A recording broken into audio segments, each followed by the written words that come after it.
নেতানিয়াহুর অবৈধ ও খুনি ইসরায়েল রাষ্ট্রকে পৃথিবীর বুক থেকে গুড়িয়ে দেওয়ার মিশনে নেমেছে প্রতিরোধক্ষ।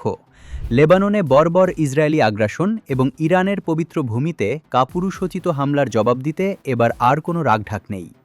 একদিকে ইরানের একের পর এক মিসাইল হামলা, আর অন্যদিকে দক্ষিণ থেকে আঘাত এনেছে ইয়েমেনের বীর হুতি যোদ্ধারা।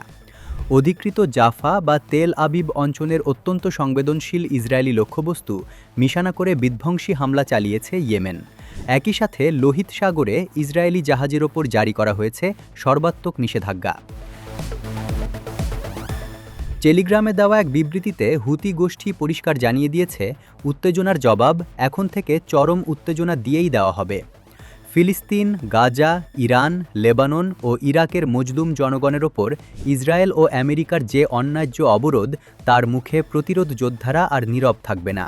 আর তাই লোহিত সাগরে ইসরায়েলি সমস্ত জাহাজ চলাচলের ওপর পূর্ণ ও সর্বাত্মক নিষেধাজ্ঞা ঘোষণা করেছে হুতিরা। ইসরায়েলি প্রতিরক্ষা বাহিনী আইডিএফ দাবি করেছে তারা ইয়েমেন থেকে আসা ক্ষেপণাস্ত্র শনাক্ত করেছে, কিন্তু প্রতিরোধ অক্ষের এই বহুমুখী হামলার সামনে ইসরায়েলের তথাকথিত আয়রন ডোম বা আকাশ প্রতিরক্ষা ব্যবস্থা এখন পুরোপুরি ভেঙে পড়ার উপক্রম। এই সংঘাতের সূত্রপাত ইসরায়েলের চরম যুদ্ধবাজ নীতির কারণে। যুদ্ধবিরতি থাকা সত্ত্বেও রোববার বৈরুতে ভয়াবহ বিমান হামলা চালায় ইসরায়েল, যার জবাবে মাত্র কয়েক ঘন্টার ব্যবধানে ইসরায়েলের উত্তরাঞ্চল লক্ষ্য করে দ্বিতীয় দফার ক্ষেপণাস্ত্র ছুড়েছে ইরানের ইসলামিক বিপ্লবী গার্ড বাহিনী বা আইআরজিসি।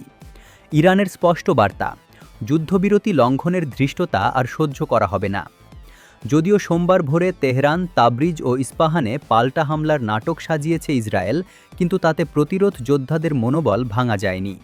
বরং পরিস্থিতি এতটাই নিয়ন্ত্রণের বাইরে চলে গেছে যে মার্কিন প্রেসিডেন্ট ডোনাল্ড ট্রাম্প খোদ নেতানিয়াহুকে ফোন করে সংযত হওয়ার জন্য অনুনয় বিনয় করছেন। ট্রাম্প ফিনান্সিয়াল টাইমসকে দেওয়া সাক্ষাৎকারে দাবি করেছেন পরিস্থিতি নাকি তিনিই সামাল দিচ্ছেন, কিন্তু বাস্তব চিত্র বলছে ওয়াশিংটনের কোনো হুমকিতেই এখন আর কাজ হচ্ছে না। ইরান ও ইয়েমেনের এই যৌথ প্রতিরোধ নেতানিয়াহুর অহংকারকে মাটির সাথে মিশিয়ে দিচ্ছে।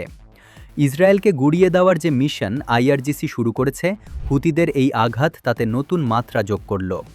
মধ্যপ্রাচ্যের মানচিত্র থেকে এই অবৈধ শক্তির পতন এখন শুধু সময়ের ব্যাপার।